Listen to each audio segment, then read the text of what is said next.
Oke. Assalamualaikum warahmatullahi wabarakatuh. Waalaikumsalam warahmatullahi wabarakatuh. The first of all, let us praise and thank presence of Allah Subhanahu wa Ta'ala because given the opportunity and healthy. Secondly, we all from group 9, we will presentation of about the calculus. With group member, namely is Nopia Sampe, with name 2005046051. Ami Fatikarani with name 2005046064. And myself, Zara Laziza with name 2005046075. Next. Table of contents. Part 1 is limit. Part 2 is derivative. Part 3 is function. And part 4 is integral. Next. Part 1, limit. Next. Limit. The definition of limit informally has been given. Here's a slightly better definition, but remains informal by rearranging the word of the definition, saying that limit means that f can be made as close as possible to L, provided it is close enough but not the same as the first example illustrated this point. Jadi, limit digunakan untuk menjelaskan sifat dari suatu fungsi. Saat argumen mendekati ke suatu titik atau tak hingga atau sifat dari suatu barisan saat indeks mendekati tak hingga. Limit dipakai dalam kalkulus dan cabang lainnya dalam analisis matematika. Untuk mencari turunan dan kontinuan, limit biasanya mulai dipelajari saat pengenalan terhadap kalkulus dan untuk memahami konsep limit secara menyeluruh. Seperti yang di samping, limit X mendekati C, Fx sama dengan L. Next.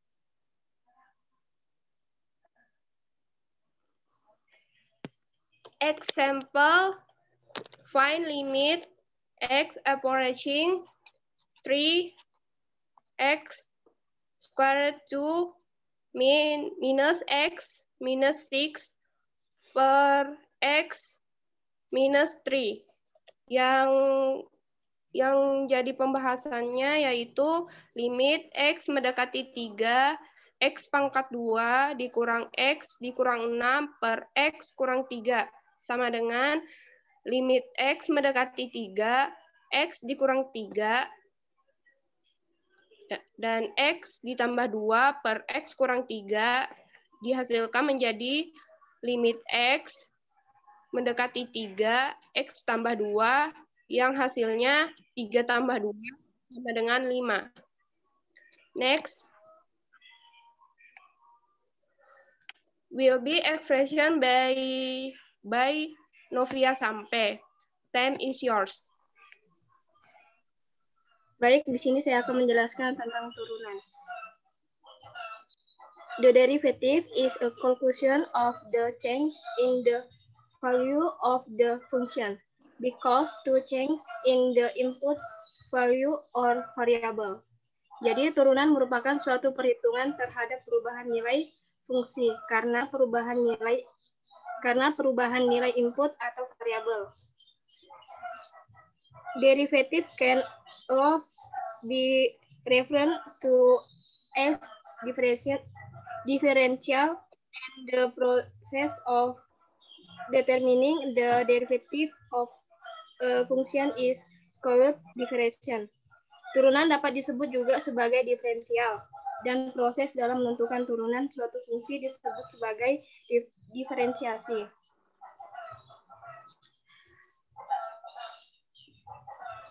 Rumus-rumus dasar dari turunan itu ada 3, yaitu fx sama dengan c, where c is a constant, the derivative of the function is fx equals 0. Yang kedua ada fx sama dengan x, the derivative of the function is fx equals 1. Yang ketiga ada fx equals x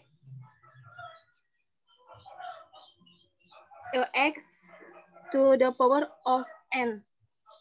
The derivative of the function is fx x equals an x to the power of n. Function is the derivative of the function. It is interesting to note the corresponding to s value of c, there is uncurrent derivative f aksen c. Jadi rumusnya itu f aksen c sama dengan limit h mendekati 0, fc tambah h dikurang fc per h. Next. Jadi contoh soalnya itu fx sama dengan 13 dikurang 6. Jadi yang dicari f aksen 4. Pembahasannya f aksen 4 sama dengan limit h mendekati 0. F4 tambah h dikurang f4 per h. F aksen 4 dikurang limit h mendekati 0. 13, 4 ditambah h dikurang 6, dikurang 13 kali 4 dikurang 6 per h. F aksen 4 sama dengan limit h mendekati 0. 13 h per h sama dengan limit h mendekati 0. 13 sama dengan 13. Next. Selanjutnya saya serahkan kepada moderator. Okay, will be expression by Ami Fatikarani. Time is yours. Okay, I will explain about function. Next.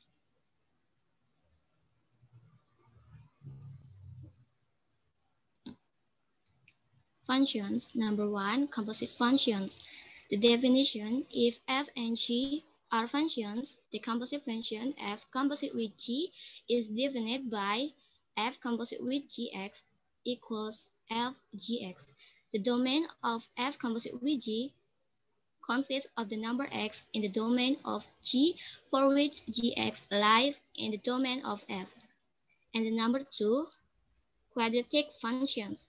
The definition: the simplest nonlinear functions is known as the quadratic functions and takes the form fx equals ax to the power of 2 plus bx plus c for some parameter a, b, and c. Jadi, secara sederhananya itu, fungsi komposisi itu adalah suatu penggabungan dari suatu operasi dua jenis fx dan juga gx, di mana sehingga mampu menghasilkan suatu fungsi yang baru. Kemudian yang dari fungsi kuadrat yang kedua itu adalah fungsi kuadrat. Itu secara sederhananya itu adalah sebuah fungsi polinom yang memiliki variabel dengan pangkat tertinggi yaitu 2.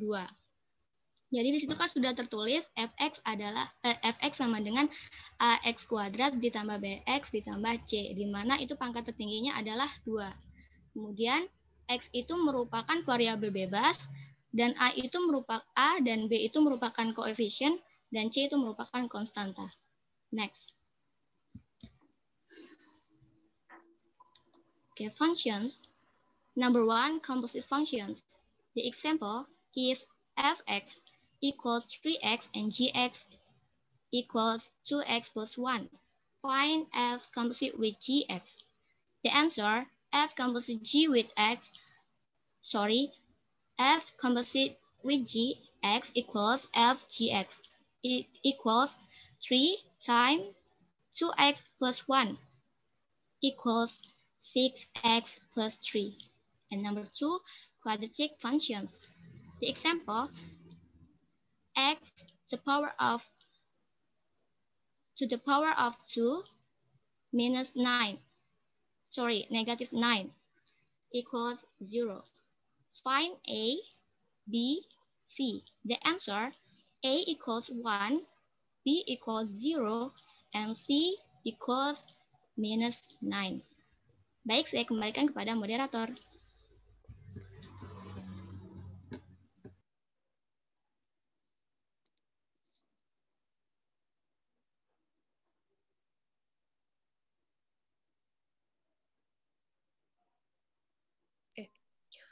Okay. Part 4 is integral. Next.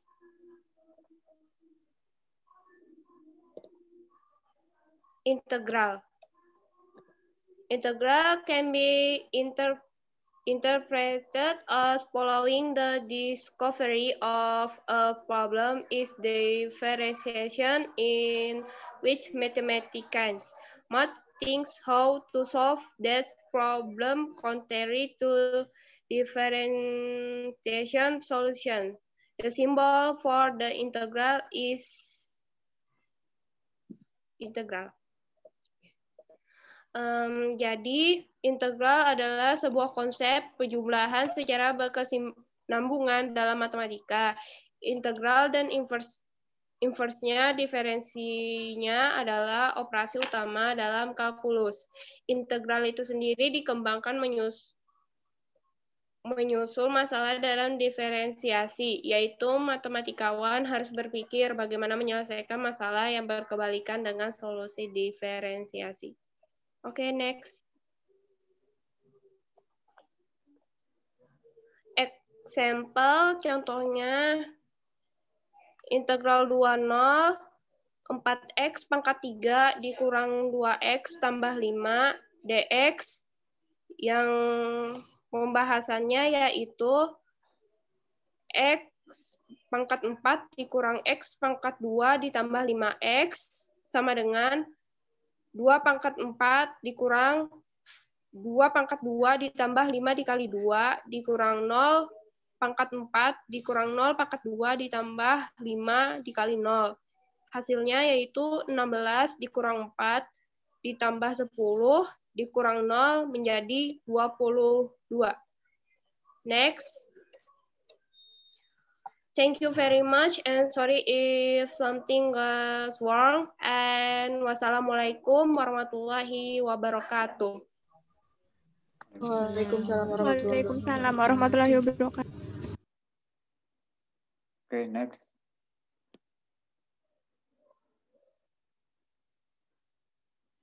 Selanjutnya silakan kelompok 10.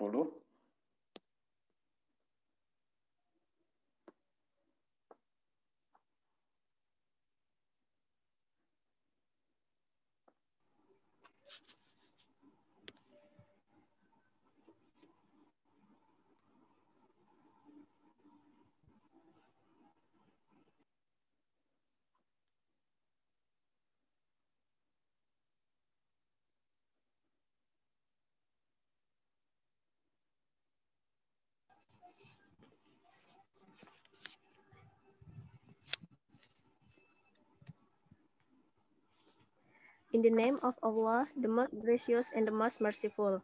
Assalamualaikum warahmatullahi wabarakatuh. Good afternoon to Mr. Ahmad, Bachelor of Education, Master Education, as our lecturer in English study, and all of my beloved friends. An honor to meet you in this beautiful day. Thank you for the chance that given to us, Group 10. Let me introduce the name members of the Group 10. The first, there is Ananda Maria Ulfa Sabila. Second, there is Emilia Puspitasari, and me, Fadila Azahro. Next.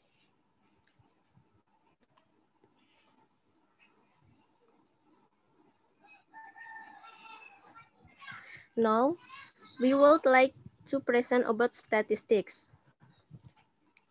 According to Professor Maurice Kendall, on 1943, statistics is the branch of scientific method which deals with the data obtained by counting or measuring the properties of population of natural phenomena. In this definition, natural phenomena includes all the happenings of the external world, whether human or not.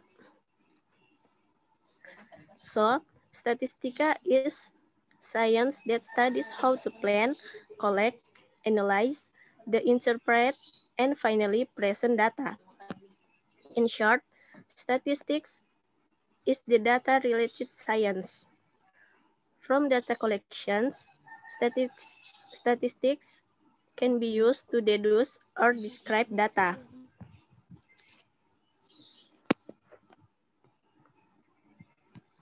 Next.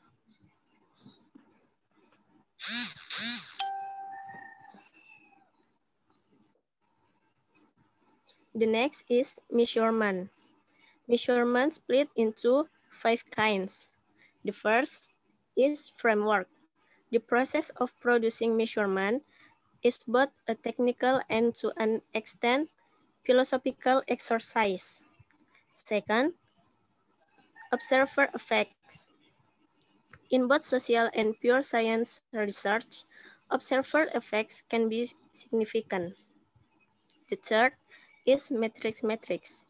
When measuring distance in the plane using Euclidean measure,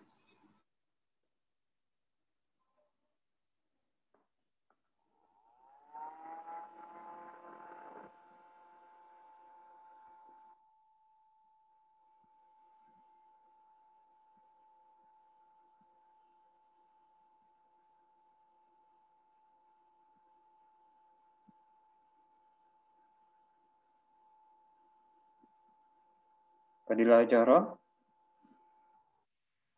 suaranya tidak kedengaran.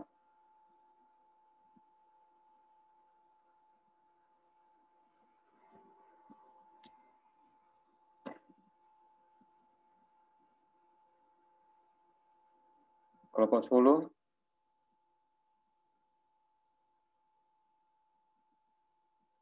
Anggotanya tolong diantisipasi kalau suaranya tidak muncul.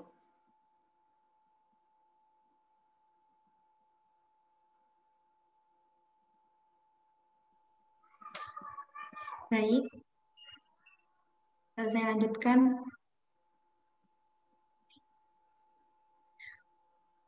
For temporal effect, measurement made at different times of the day, days of the years, and in different years will inevitably differ.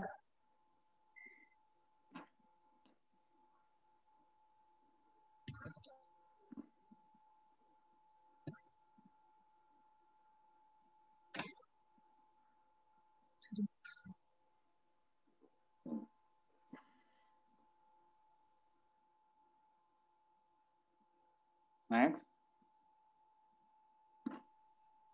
Tidak bisa dilanjutkan, Pak. Kenapa? PowerPoint-nya. Kenapa PowerPoint-nya? Bermasalah. Siapa yang ini? Saya next enggak. Saya yang screen, Pak. Iya, kenapa nggak lanjut? Nah, itu tidak bisa dilanjutkan, Pak. Sebentar ya, Pak.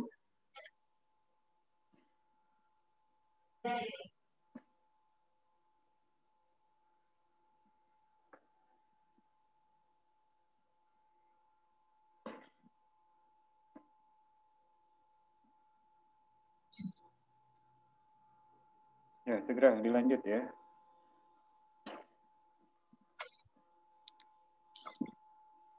Five, spatial effect.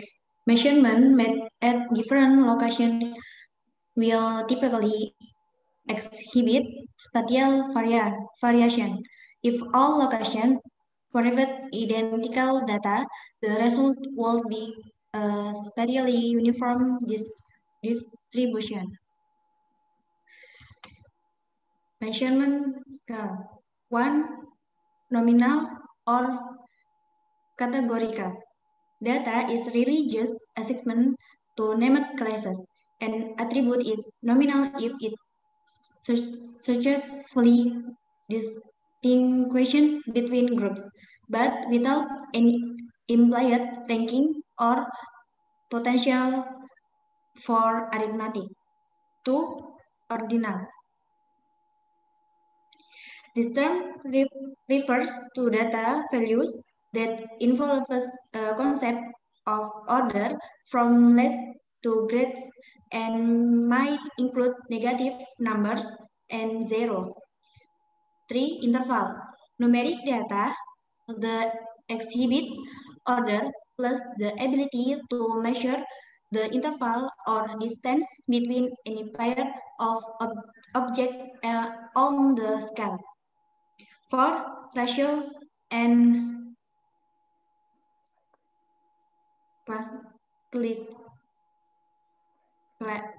cyclic. Ratio and cyclic. Interval or ratio scales are required for most forms of or parametric statistical analysis. Data are ratio scales if it makes sense to divide one measurement by another. And data search of the angle and time of the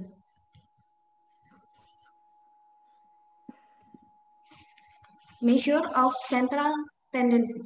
Ukuran kecenderungan central.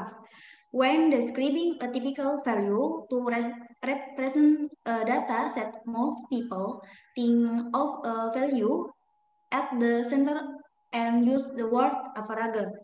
When using the word average, they are often referring to the arithmetic mean, which is usually just called the mean.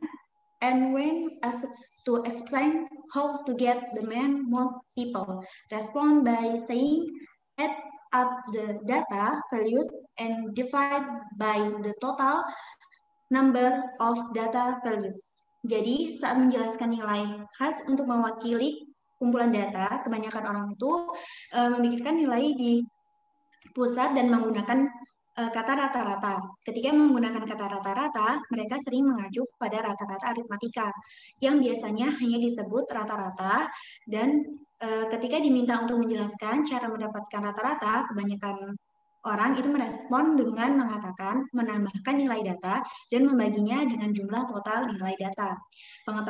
Pengetahuan tentang notasi diperlukan sebelum membahas lebih lanjut rata-rata pusat.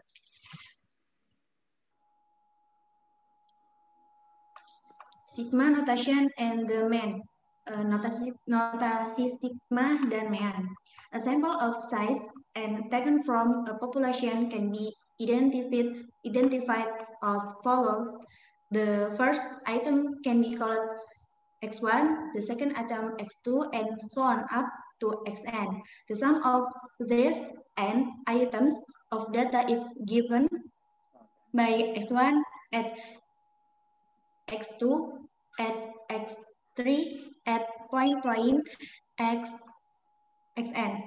Sort at for this is sigma e equals n e equals 1 xe or sigma n e equals 1 xe. This reads as the sum of all the terms xe when e equals 1 to n. So sigma e equals 1, xe equals x1 at x2 at x3 at point x at xn. Sampel ukuran n yang diambil dari populasi dapat diidentifikasi sebagai X1 bagian pertama, bagian kedua X2, dan seterusnya itu dapat dikatakan Xn. Jumlah N item pada data itu dapat ditulis seperti berikut ini. X1 tambah X2 tambah X3 tambah dan seterusnya sampai Xn.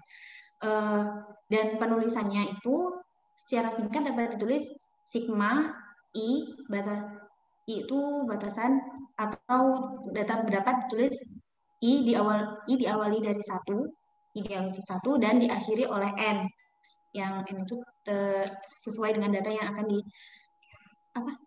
akan dicari.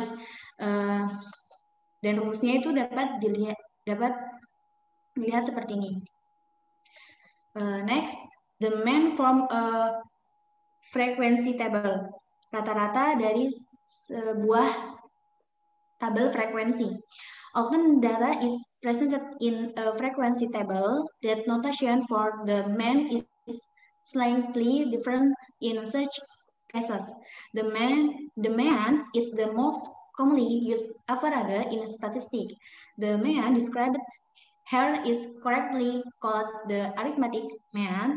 There are another forms, for example, the geometric mean, harmonic mean, and weighted mean, all of which have particular application. Average or mean is a statistical measure of centralized tendencies. Jadi data yang ada di tabel frekuensi atau data-data itu dapat dibuat tabel frekuensi. Rata-rata adalah yang paling umum digunakan dalam statistik. Rata-rata yang dijelaskan dapat berupa rata-rata aritmatika, ada bisa juga rata-rata geometri, dan rata-rata terimbang. Yang semuanya memiliki aplikasi tertentu. Rata-rata atau mean adalah ukuran statistik kecenderungan terpusat. Next. Oke, stop dulu. Sebentar, Bapak tahan dulu sebentar ya. Biar semuanya aktif, Bapak sambil mengikuti, melihat yang aktif sama tidak, tolong on-kan videonya ya. Tidak ada yang tidak on. Ya, sebelum dilanjut, Bapak minta semua di-on-kan dulu videonya. Terus Bapak minta mempersiapkan kertas dan pulpen, karena ini Bapak minta kalian mencatat terkait dengan pronunciation atau pelafalan dari penyaji yang ada kata ataupun huruf ataupun kalimat yang menurut kalian itu ada kesalahan dalam pengucapan. Sebagai contoh tadi ada Bapak contoh sebagai catatan ya dari pemaparan sebelumnya Bapak mencatat ada average itu average ya. Tolong dicatat nanti ya untuk tahapan berikutnya, untuk presenter berikutnya. Mulai setelah selesai Bapak ini tolong dicatat di kertas kalian masing-masing kata-kata yang keliru atau salah pengucapan. Bisa dipahami? Sebagai contoh tadi ada kata average, itu bukan average ya, tapi average ya. Terus ada kata mean, tadi mean ya bacanya ya. Ada shorthand, itu shorthand. Terus ada centralized. Itu beberapa kata yang Bapak tandain. Tolong yang lain juga menyimak, memperhatikan. Jika ada kata yang keliru, tolong dicatat di kertas nanti selesai dari hasil presentasi dari kelompok ini dan kelompok 11. Akan Bapak mulai lagi untuk melihat jawaban dari masing-masing kalian individu ya. Bisa dipahami ya? Oke. Tampil di-on-kan videonya, karena Bapak sambil melihat aktivitas kalian juga ini ya. Oke, silakan dilanjut.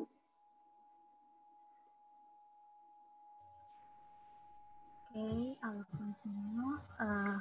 Example, Alex is a member of the local bird watching group.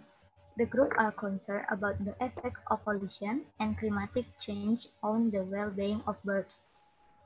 One spring, Alex surveyed the nest of a type of owl.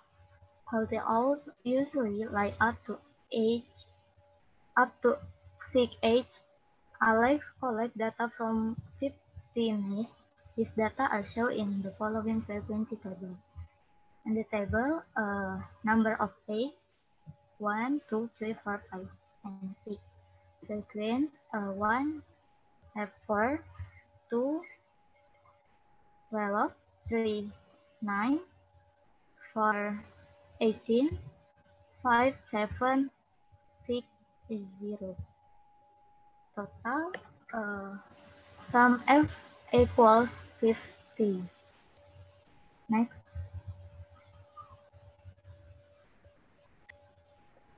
It would be possible to write out the data set info as 1.1 and 0.1 and then calculate the mean as before. However, it would not be sensible, and in practice, the mean is calculated as follows: x bar equals 1 times 4 plus 2 times 12 plus 3 times 9 plus 4 times 18 plus 5 times 7 plus 6 times 0 divided by 50. X bar equals 162 divided by 50. X bar equals 3.24. In general, this is written as x bar equals sum xf divided by n. Next.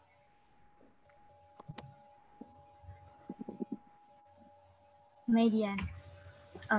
There are two other commonly used statistical measures of typical value of a data set. These are the median and the mode. The median is the value of the middle item when all the data items are arranged in order. If there are n items of data, then the median is the value of the n plus 1 divided by 2, the item. If n is odd, then there is a middle value, and this is the median and the survey of the. Jadi median ini dia merupakan nilai tengah setelah data-data yang ada itu diurutkan. Next.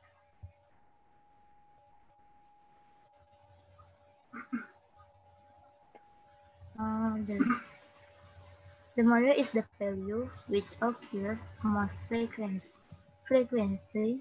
if two non-adjacent values occur more frequently than the rest. The distribution is said to be the model, even if the frequencies are not the same for both models.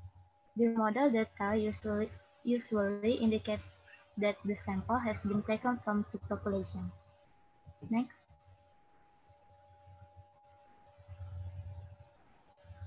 Saya kembalikan ke moderator.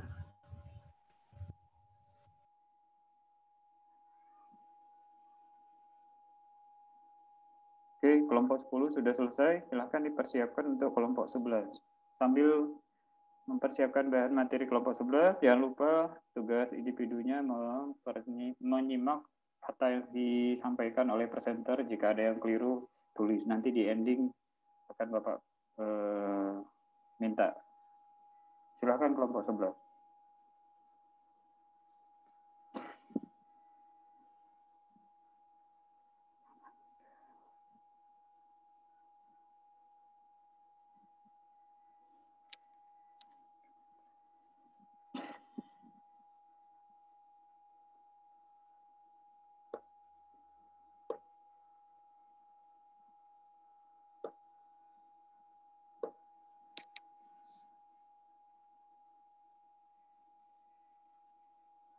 Kelompok 11, silakan.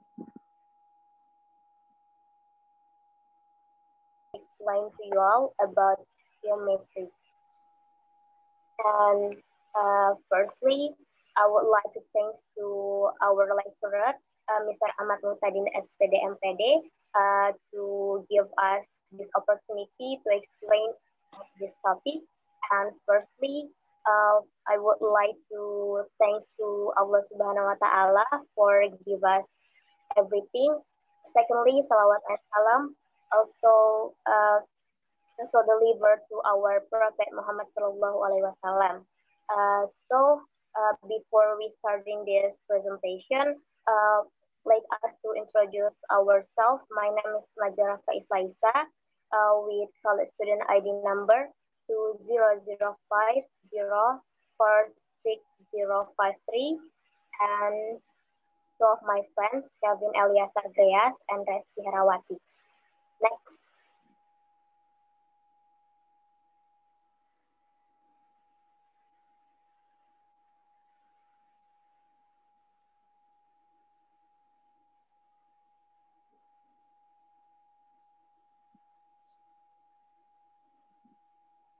Yang pertama akan kami bahas di sini mengenai geometric symbol.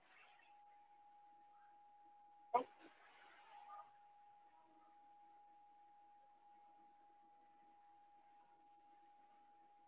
Symbols are used in geometry is yang pertama ada parallel line two atau dua garis yang sejajar dilambangkan dengan parallel line two. Yang kedua is called angle atau sudut. Dan yang ketiga is called perpendicular to or orthogonal to. Yang keempat is called right angle with arcs. Yang kelima ada line segment AB atau ruas garis AB. Dan yang keenam is called line AB garis AB. Dan yang ketujuh is called arcs AB. Next.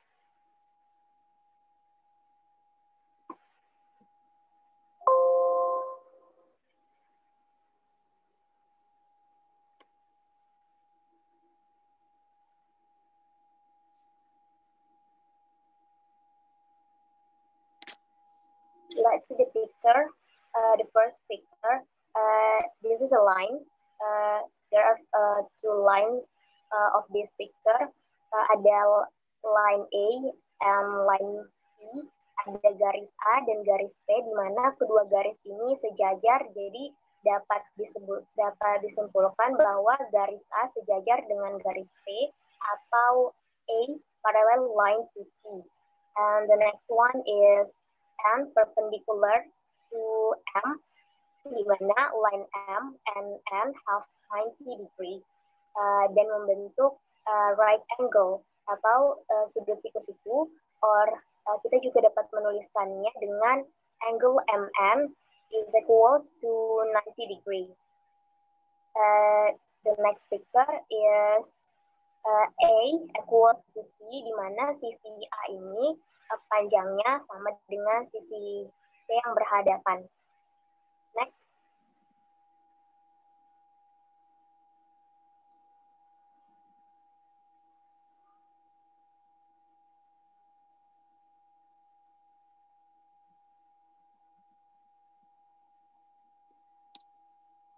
Gambar yang selanjutnya, all sides is equal. Jadi semua sisinya ini sama besar, dan yang selanjutnya lagi di mana di situ sisi P dan sisi R itu sama besar, dan sisi C dan sisi S itu sama besar. Jadi sisi yang berhadapan saja yang sama besar. Dan selanjutnya sudut A sama dengan sudut B, dan gambar yang terakhir di mana sudut K itu sama besarnya dengan sudut M. Dan sudut L sama besarnya dengan sudut N. Next.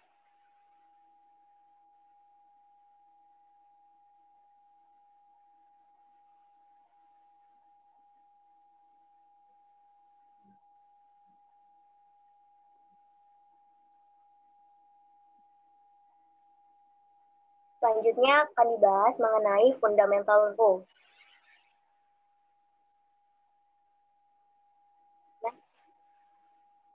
Yang pertama ada mengenai points atau titik-titik. Di points ini ada beberapa prinsip atau prinsipal yang akan dibahas. Yang pertama ada 2-point principle, dan kedua 3-point principle, principle of endpoints, distinct notation, midpoint principle, dan yang terakhir ada distinct addition and subtraction. Yang pertama itu two-point principle, artinya prinsip dengan adanya 2 titik, dan yang kedua prinsip 3 titik, selanjutnya prinsip dengan banyaknya n titik, dan yang keempat distinct notation atau notasi jarak, selanjutnya prinsip titik tengah, dan yang terakhir mengenai addition and subtraction, jadi pertambahan dan pengurangan pada jarak. Selanjutnya.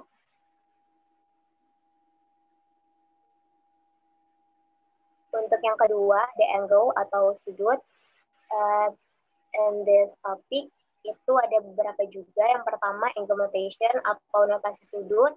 Kedua, angle bisection, perpendicularity, perpendicular bisector, angle addition and subtraction, jadi penjumlahan dan pengurangan sudut, artinya operasi pada sudut, vertical angles, alternate interior angles, alternate exterior angles, dan yang terakhir corresponding angles. Selanjutnya.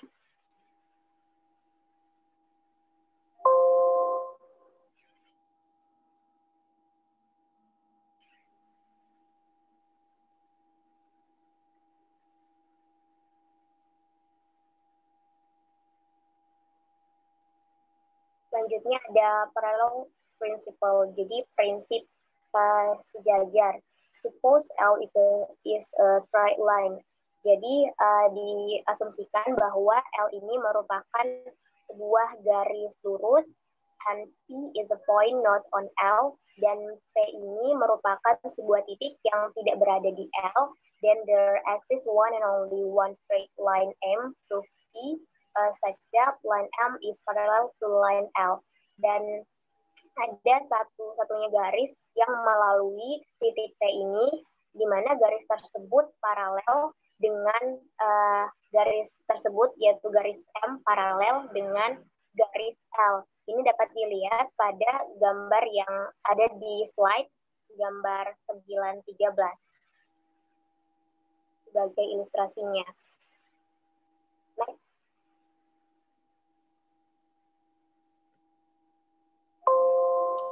Mutual perpendicularity. Jadi di sini there are line L and line M. Garis L dan M ini garis yang sejajar, dan kedua garis ini memotong sebuah garis yang digambarkan dengan atau dinamakan dengan garis N, di mana kedua garis ini membentuk sudut 90 derajat, 90 degree, or they are perpendicular to line M, dan dari gambar inilah dapat disimpulkan bahwa garis M dan L itu merupakan garis yang sejajar. Dapat dilihat pada gambar di slide gambar 914. Selanjutnya.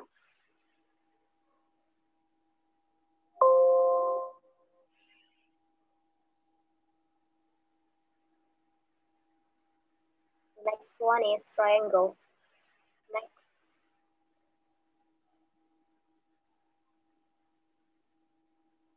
Juga ada beberapa pembahasan di sini. Yang pertama, point. Yang kedua, side, angle, sum of interior angles of plane triangle. Jadi operasi yang ada di sudut-sudut yang berada pada sebuah segitiga, bilangan segitiga, dan yang terakhir teorema Pythagoras. Selanjutnya, di gambar yang pertama dapat dilihat di situ ada beberapa titik. Titik pertama yang digambarkan dengan sudut 56 derajat, di situ ada titik pertama, anggap saja itu titik P. Yang kedua di sudut 66,8 derajat itu titik I, dan titik R-nya di 57,2 derajat. Jadi ketiga titik ini yang membentuk suatu segitiga. Dan yang selanjutnya untuk gambar kedua, side, jadi ada sisi. Sisi yang pertama ada sisi U, kedua ada sisi T, dan yang terakhir ada sisi S. Untuk gambar ketiga, the third picture, itu ada side angle side. Di situ angle atau sudutnya itu sudut X, dan sisi-sisinya ada sisi T dan S.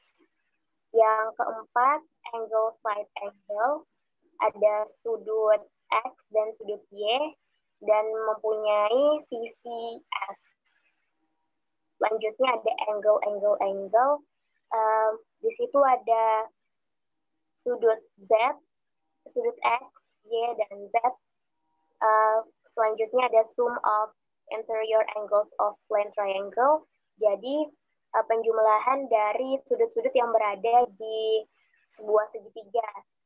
Di situ ada 3 sudut, X, Y, dan Z. Jadi X plus Y plus Z equals to 180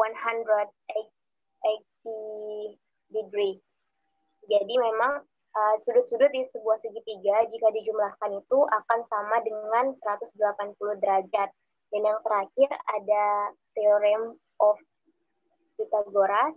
Jadi di situ dapat dilihat ada sebuah formula D kuadrat tambah E kuadrat sama dengan F kuadrat, di mana sisi miring atau hipotenusa itu merupakan sudut terpanjang dari sebuah segitiga siku-siku yang dimana selalu memiliki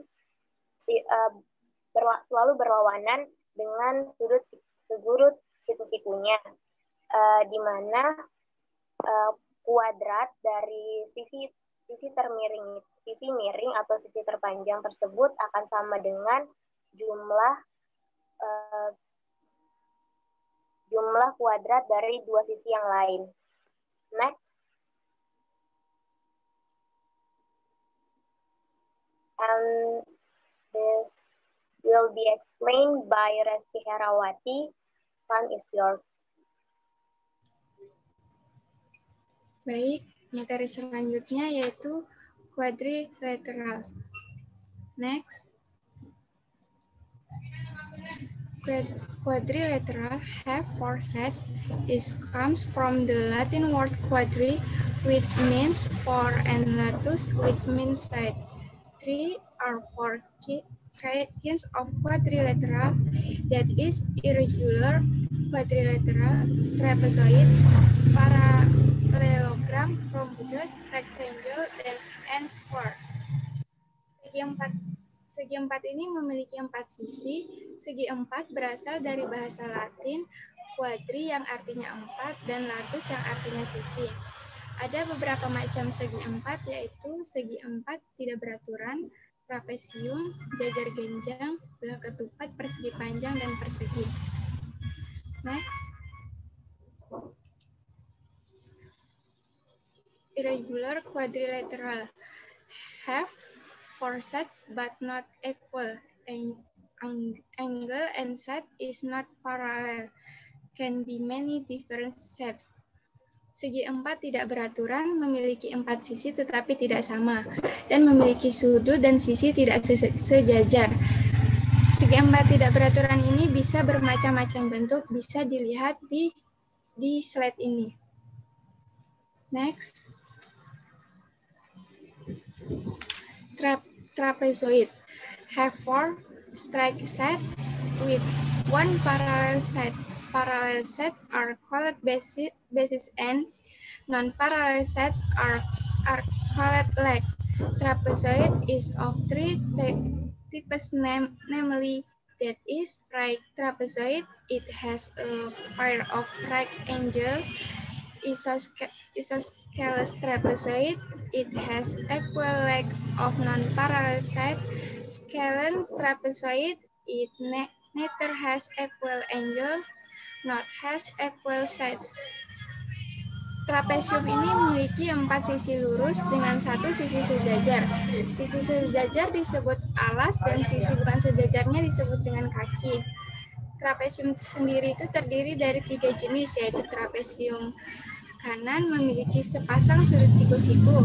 Trapesium sama kaki memiliki panjang sisi dan sejajar yang sama. Trapesium skalen tidak memiliki sudut yang sama dan tidak memiliki sisi yang sama. Next. Parallelogram is a two-dimensional geometry shape. The parallelogram perimeter is similar to the perimeter of the rectangle. Sum of adjacent angle of a parallelogram is equal to 180 degrees. Jajar genjang ini merupakan bentuk geometris dua dimensi. Garis keliling jajar genjang mirip dengan keliling persegi panjang. Jajar genjang ini sama memiliki sudut yaitu 180 derajat. Next. Rhombuses. Rhombuses is a special case of a parallelogram, a quadrilateral with two pairs of parallel sides. Every rhombus you see will also be a parallelogram. Every square you see will be a rhombus. The four interior angles of a rhombus always add up to 360. Belah ketupat ini adalah sama dengan jajar genjang. Memiliki segi empat dengan panjang sisi sejajar. Setiap belah ketupat yang kita lihat di gambar slide ini sama juga dengan jajar genjang. Setiap kotak yang kita lihat di slide ini memiliki belah ketupat dan memiliki sudut 360 derajat. Next.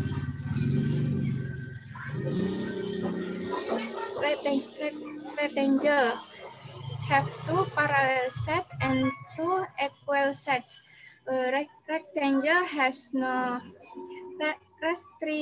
restrictions on the length of its two pairs of sides. Angles always measuring 90. Persegi panjang ini memiliki dua sisi sejajar dan dua sisi sama panjang. Persegi panjang ini tidak memiliki batasan panjang pada kedua sisinya. Persegi panjang memiliki sudut yaitu 90 derajat. Next. Square have four equal sides. They are also rhombuses and parallelogram. Angle always measuring 90 degrees. Segi empat ini memiliki empat sisi yang sama dan segi empat memiliki sudut yaitu 90 derajat. Next.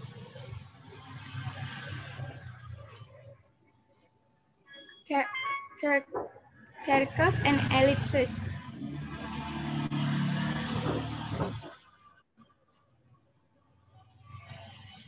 Circle is the same as 360. A part of a circle is called an arc. The circle part is radius, diameter, perimeter, area, chord, arc, sector. Lingkaran ini memiliki 360 derajat, sudut 360 derajat. Bagian lingkaran itu yaitu radius, diameter, perimeter, daerah, busur, dan sektor. Setiap bagiannya bisa dilihat di slide-nya itu. Next. Ellipsis. Ellipsis is a plane curve surrounding two focal points such that four are points on the curve curve. The sum of the two distance to the focal point is a constant. The circle's part is semi-minor axis, co-vertex, vertex, focus, linear eccentricity, center, semi-major axis, minor axis, major axis.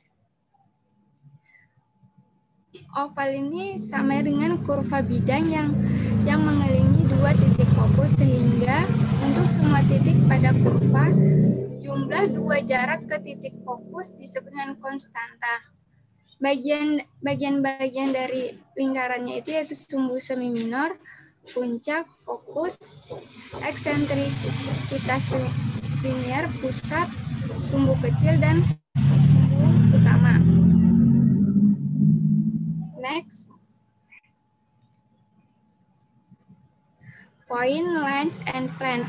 Point, lines, and planes in solid geometry are usually named using uppercase, italicized letter of the alphabet, just as they are in plane geometry. A common name for a point is P. A common name for a line is L. When it comes to plane in 3D space, we must use our imagination. The letter X, Y, and Z are good choices. Titik, garis, dan bidang dalam geometri padat biasanya menggunakan huruf besar atau huruf miring alfabet, sama seperti pada geometri bidang. Nama untuk suatu titik adalah huruf P, sedangkan nama untuk sebuah garis adalah huruf L. Bidang dalam ruang 3D kita harus menggunakan imajinasi kita, atau misalnya seperti menggunakan huruf X, Y, dan Z. Next. 3-point principle. Suppose that P, Q, and R are there different geometry points, no two of which lie on the same line. The following two statements are always true: is P, Q, and R lie in a common plane X. X is the only plane in which all 3 points lie. Misalkan pada P, Q, dan R terdapat poin geometri yang berbeda, tidak ada dua titik yang terletak pada garis yang sama. Dua pernyataan berikut yang selalu benar. P, Q, dan R terletak pada bidang umum X. Next.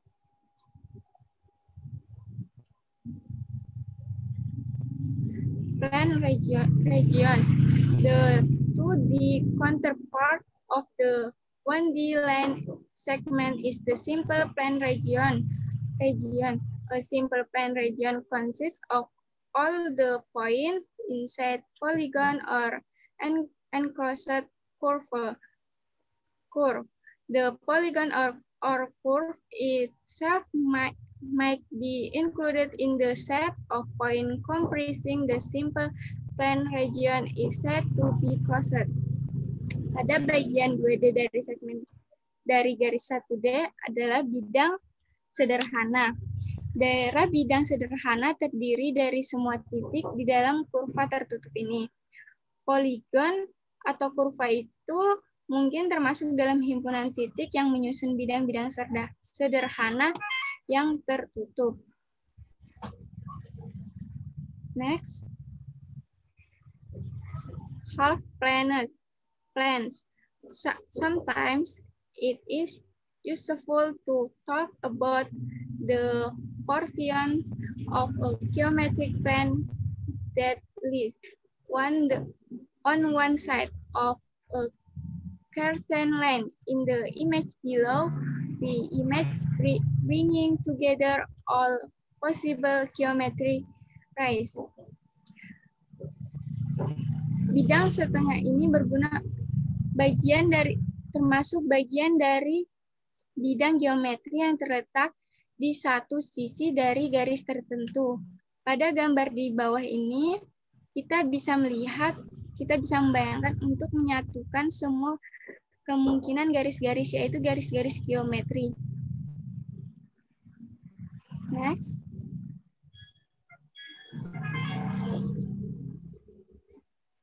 Ski line.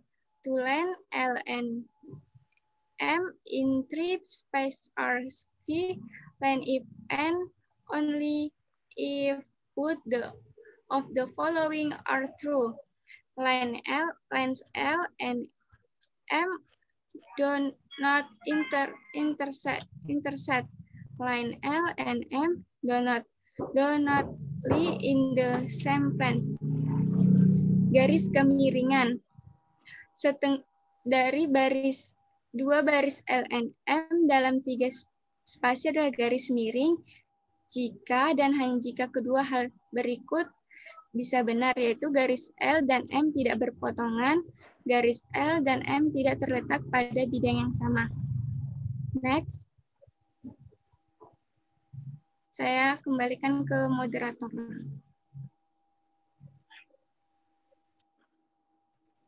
Baik, the topic will be explained by Kevin Eliasar. Is yours. Okay, the next is straight edge object.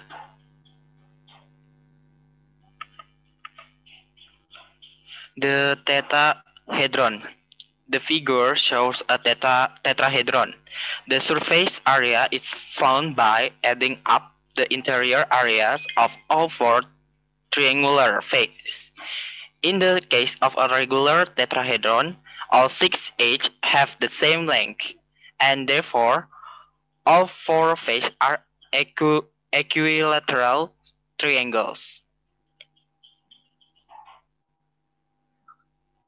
Pyramid. The following figure illustrates a pyramid.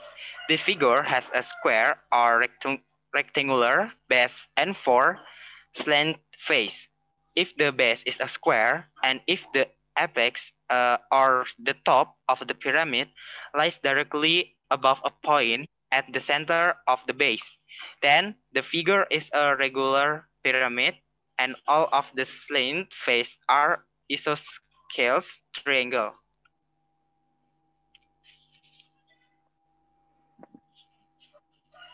And next is the cube. Image below illustrates a cube. This is a regular hexahedron or 6 sides polyhedron. It has 12 edges, each of which is of the same length and 8 vertices. Each of the 6 faces is a square. Gambar di bawah ini itu mengilustrasikan sebuah kubus.